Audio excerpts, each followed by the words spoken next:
If you are not blonding your hair in remembrance of the fallen Ben Tramer, then you are Halloweening wrong. And if the Halloween movie that you picked is Halloween Resurrection, you're also Halloweening wrong.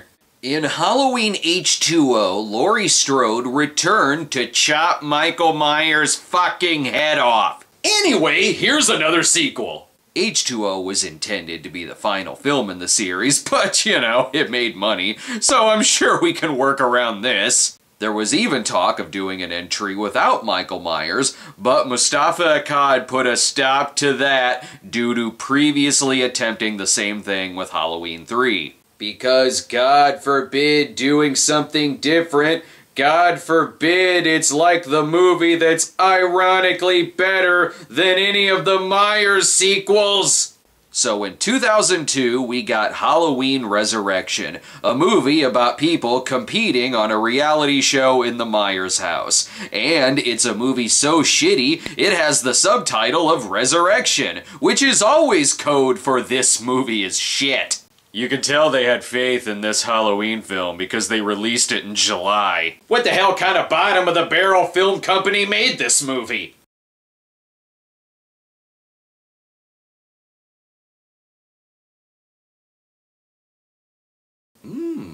I bet it's gonna be just like Shakespeare in Love. Maybe I should give this movie a chance.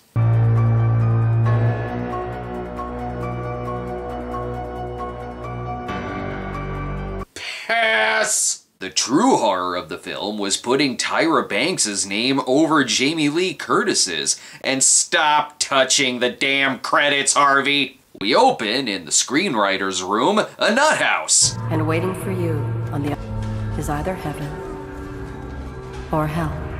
Or worse, Halloween Resurrection. Who on earth is behind this door?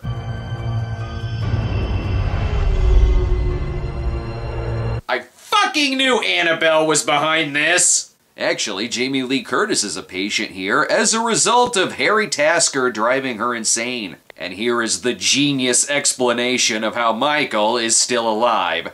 Turns out, before Michael was supposedly taken in an ambulance, a different one from H2O, he switched places with a paramedic and crushed his larynx. So I guess everyone in this universe has superhuman fucking strength and can survive getting thrown through a window and crushed. Or maybe simply putting on the Myers mask makes you act exactly like Michael Myers. The only way this makes sense is if the paramedic is the long-lost brother of Friday the 13th Part 5's Roy. Laurie isn't here because of guilt, she's here for trying to make sense out of that fucking explanation.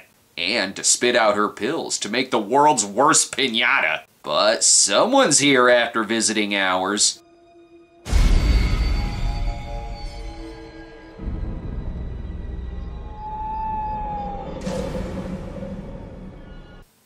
Just not even trying anymore. Was it a shot from the first film? Just do that again. Only put some generic-ass music behind it. And it's on the day when the inmates get to roam the grounds in clown masks. Michael takes the underground serial killer entryway. He could probably walk through the front door, but at least this way he can get some rolled gold pretzels. Michael kills this guy so fast, all we hear is a scream before he quickly vanishes into a cloud of dust. These guards are the best. He notices a severed head ruining a pile of whites long before he sees a headless body in the middle of the same room.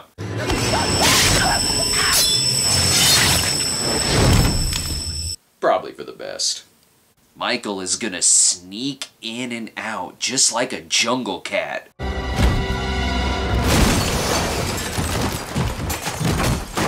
A jungle cat on crack? Now all she needs to do is just leave him hanging there and wait for someone to shoot a rocket launcher at him.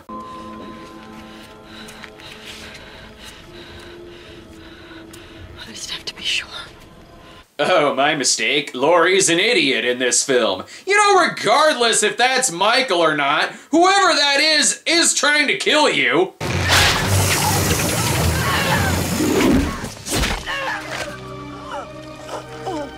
Well, now Now what's Michael gonna do to pass the time? It's like if the coyote finally caught the Roadrunner. He's gonna get bored!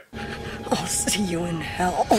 Actually, you'll see him in another sequel, because at this point, Laurie dies more times than Michael. It's the classic Michael move of placing the blame on someone else.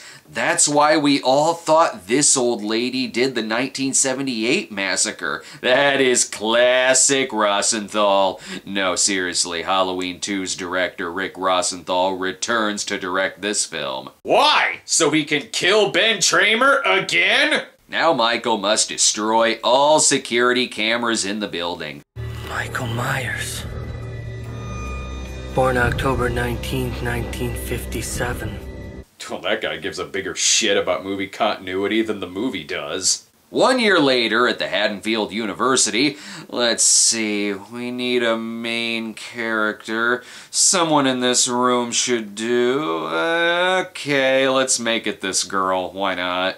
Everyone has ideas for costumes. Her friend Jen is gonna put together a spot-on Starbuck costume. Anyway, Sarah and company win a competition to be on the internet reality show Dangertainment. We're gonna be bigger than the Osbournes. We're gonna be large. Yes, but will the references be as dated? I'm sure I could fit way more dated 2000s references in this episode. Not everyone is keen on this idea, though. Don't do it. That's the house where it all started. You get out of here, friend zone Charlie. I guess someone's got to fondle panties and provide more exposition since his dad, Exposition Charlie, got the chair. Sarah has an internet relationship with Deckard. This was back when monitors were big enough to fit the girls right inside of them. This is getting too scary.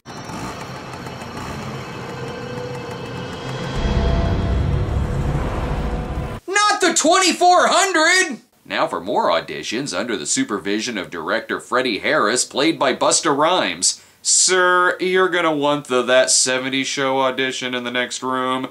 Let's see how this goes. I just want to say that Michael Myers is not just a man behind a mask.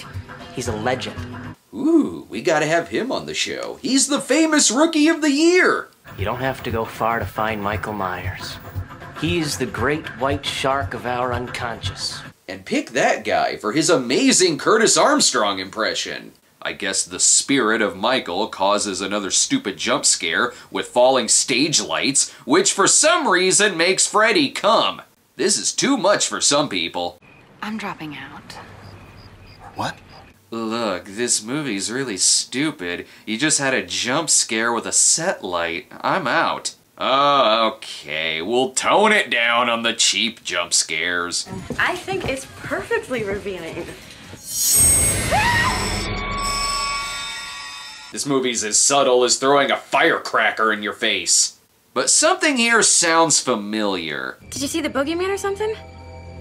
The boogeyman? How very Jungian. Dr. Mixter's class? I'm taking that course too. Dr. Mixture? The guy who got the needle in the eye? If he survived, that means there's still hope for Ben Tramer. Look, I can dream, alright? The protege of Spencer Pratt tells Deckard that he can be a bigger douchebag, but he must go to the Halloween party. Oh yeah, and naming the character Deckard does remind me that I could be watching better movies than this. This movie, though, is hip with the kids. The viewers can pretty much control what they want to watch. Switch around from camera to camera, depending on what seems to be the most intriguing to them. So if you guys want to be... It took reality television to show us that there are worse things than getting killed by a masked madman. The early 2000s were such an exploitation of stupidity that a 2002 Halloween film can make the theatrical cut of Halloween 6 look dignified by comparison.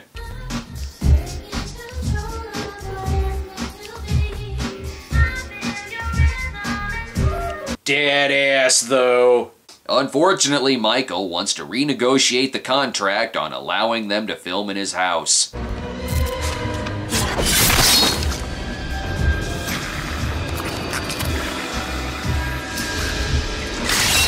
This is just like Peeping Tom, if it were directed by Paris Hilton. Michael's plan counts on everyone looking away from the camera at just the right moment, unless you do see him and just don't give a shit. This is terrifying so far. This is going to be the best MTV series since The Brothers Grunt. I know of at least one person who could defeat Michael in a dance-off, and of course, they all hate each other. You already worried about your fan base? You are like this close to getting voted off the island.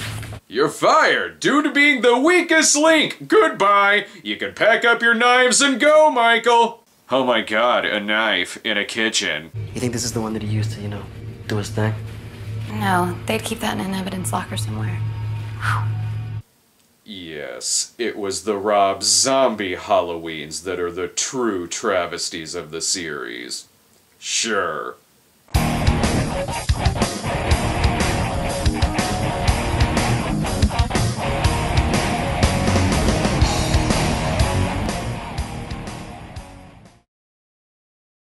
Like all reality shows, everyone's a creep. Why are you touching me? Well, because Harvey said I could. Speaking of, meanwhile at the Miramax-sponsored Halloween party in a Miramax movie, and in case you didn't know what they're dressed as... Hey, Miles, you think anyone will know we're supposed to be from Pulp Fiction? Oh, is that from Pulp Fiction? Thanks for pointing that out, movie. I thought it was from Mad Dog Time. As the night goes on and random shots are inserted into the movie,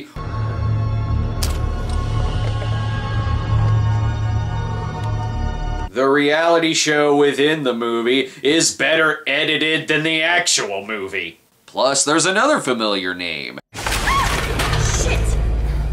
Careful, Jen. Hands off, bud. He's picking up where his Uncle Bud left off. Sorry. I guess I just fuck up all the time. He's been staying away from therapy whirlpools ever since. Thomas Ian Nicholas's Bud makes Michael only the second creepiest person in the house. Ooh, this is about to get so many hits. What are you doing, you big perv? They're exploring the house of a mass murderer. Live. You want to watch? No way. Sure. I mean, it's better than humoring your micropenis. So much is going on in this amazing show. Besides, screwing a music major would be tantamount to lesbianism. Sure, if they're both chicks. But this show is starting to lose me with the jump scares. Turn it down. Scary. Bitch! Slut! Besties! Here's to us. People make fun of us for being in the film, but we're the only thing anyone remembers about it. Unless you're the one guy who thinks Creeper Bud is the best of the series. Watch me. Unfortunately, Michael couldn't use the catchphrase, "You've been chopped," because it's already taken. Somehow, between the first two films and this one, the Myers house became simultaneously abandoned and furnished. Oh wait, I guess the reality show did that. You idiots are still watching. Hey, is this that Michael Myers thing? No, it's Halloween Resurrection. You're gonna need another drink. Snuff films have more thought put into them than this film. At least a snuff film has to decorate the set with plastic first. Al Capone's real vault has been in the Myers house this whole time? I can buy that the reality show did some of this shit, but I'm not sure that all of this could even fit in the mansion Myers house from Part 5. Even if the twist is that Michael was raised by a family of jigsaw killers. I bet you this room is full of dust mites.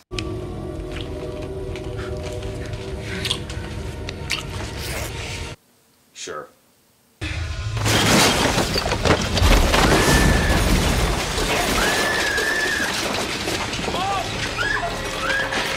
Room for one more. Wait, this reality show isn't real? I don't fucking believe this. What? Made in fucking Taiwan. Taiwan? All my body parts are American made, damn it! Gotta kill someone.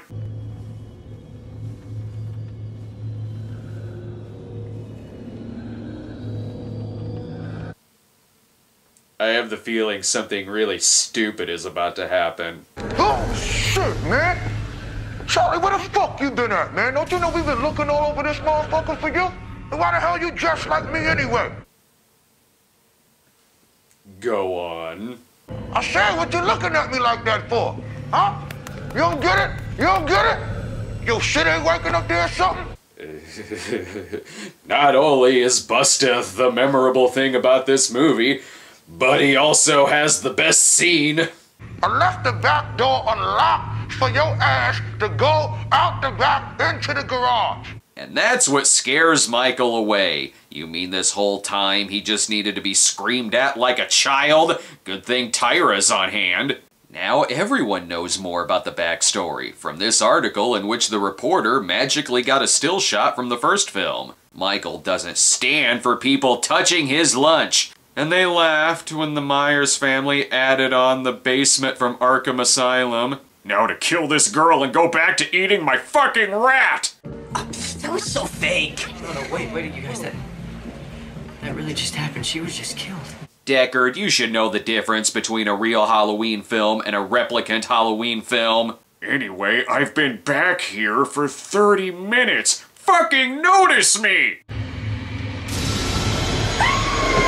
Thank you! Busta, however, is shocked when they defend themselves from him dressing like Michael and trying to attack them. Okay, so none of this shit is real, right?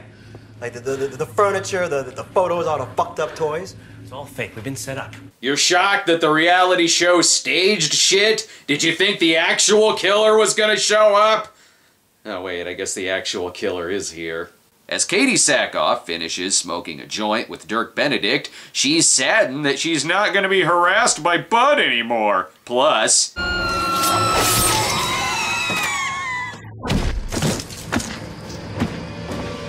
it doesn't matter. She was actually just an angel. Oh no, that guy. Again, just scream nonsense at him. He'll go away. Michael has been shot in the eyes before, but pepper is what really stings. Oh no, that guy. And the crowd goes wild. Dracula 2000 sucked! Unfortunately, Harrison Ford is busy, so I guess this Deckard will have to send her messages in order to save her. Idiot! Here, you'll be safe up here. 45 years old and Michael still doesn't know how to open a window. All she has to do is just hide out in here. Apparently Michael is busy masturbating at the moment. Michael did not take that stern talking to heart. So you want to be on Dangertainment? Let's see what you got. Michael Myers doesn't know what any of those words mean. Look at me! Wanna fuck with me? Huh? It's the first time Michael is just as confused as the audience. This is a man who really regrets killing Laurie Strode so soon. This is bad. Thanks. New message from Deckard, check your peripherals.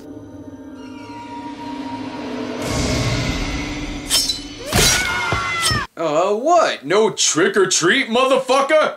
Here, you can escape through the house sewer. Unfortunately, this is where we find out that Tyra did not prefer being life-size. But it was nice of her to leave behind a working chainsaw. Ooh, now it's the Too Hot for TV edition of Dangertainment.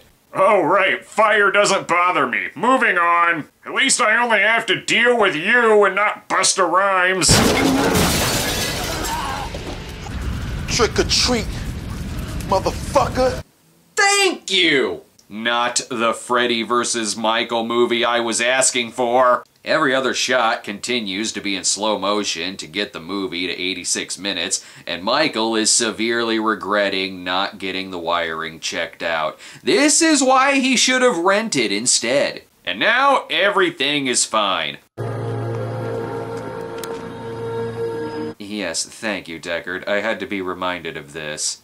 Good job, boys! Now let's get back to the party and fuck a pile of cheerleaders! But first, the reality TV producer suddenly has morals. Michael Myers is a killer shark. Baggy-ass overalls. that gets his kicks off of killing everything and everyone that he comes across. I wish Donald Pleasance said it just like that. He's using all of Loomis's best quotes. Wow, looking a little crispy over there, Mikey. Like some chicken fried, motherfucker. You idiot. A scorched Michael survived the finale of the previous Rosenthal Halloween. He can survive this one too.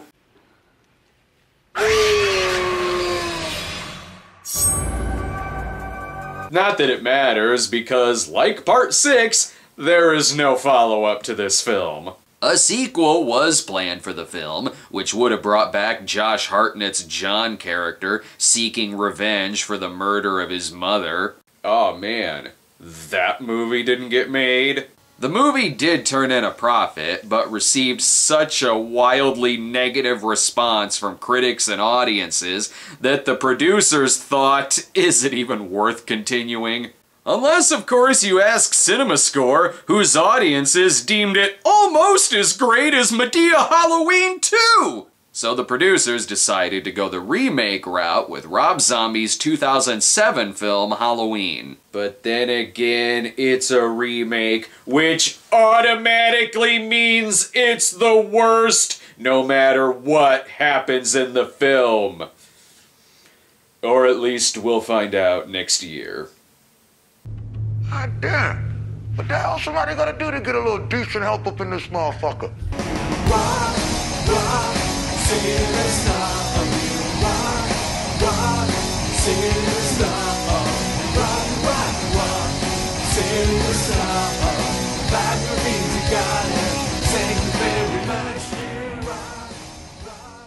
Alright, you want to see more Cinema Snob episodes? Do you like movie reviews from people in cars? How about animated cat detectives? Be sure to subscribe to our YouTube channel at youtube.com/StonedGremlinProductions. Follow us on Twitter at The Cinema Snob, or check out our homepage at thecinemasnob.com. And you guessed correctly, I am a little drunk.